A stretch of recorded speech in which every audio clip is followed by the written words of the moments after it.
Nang kaditiru berumah tanggo ko ba buruang balam. Balam ibu lay perhatian. Paruhnya ko merah mah, ndak pakai lipstick itu dah. Rancak paruh itu. Balawa itu.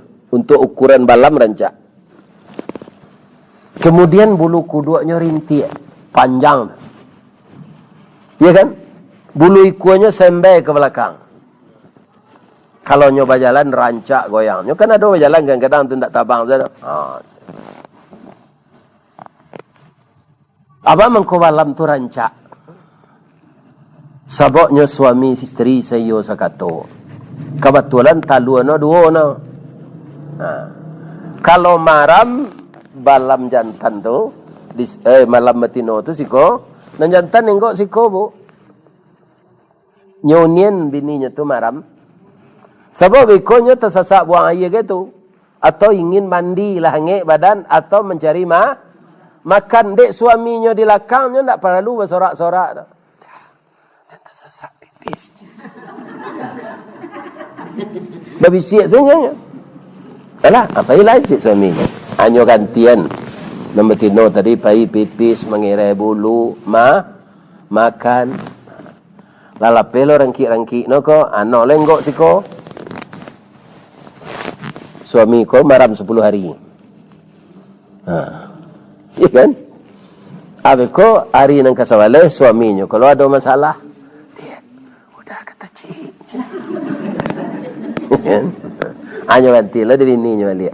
Sehari sudah tu talu menateh. Lama nateh talu baganti-ganti no maja makan. Dak langsung padi lagi anu do balatuang. Nam putih-putih tu kalau langau tu, enggoknya dibangkai. Manateh, jadi melatuang. Itu nan diambil dek balam tu. Kalau nak lah. Suok no anak. Lagak gadang je, biko baru nang kareh padi. Sama je wak. Ibu ada magi kelio jari anak bayi. Nah, ada. Yang suansu dulu. Ya kan? Abiko baganti-ganti nyomaja tabang. Kalau nampak di ibu, balam di kampung-kampung kan banyak tu. Nyoba lurui sekate tu. Coroket katanya. Atunya tajun lo kawa. Tu nyomaja anaknya tabang. Atu mengko anak balam tu rancak. Kenapa? Karena papa dan mamanya tidak pernah bertingkah.